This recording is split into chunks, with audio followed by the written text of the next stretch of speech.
Hello everyone, in this video I'll show you how to round the corners of a text box in Canva step by step. So let's begin. First, open your Canva presentation or create a new presentation. See this presentations,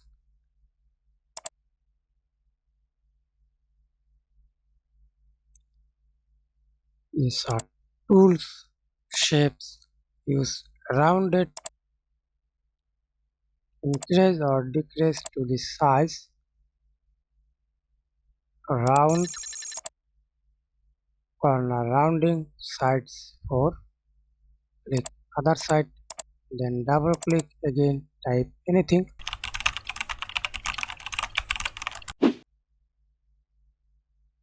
double click or again select increase or decrease text size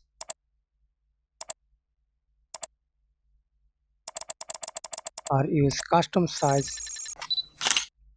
press enter, change the color, bold, change text color, use white color. That's it. Hope this tutorial help you.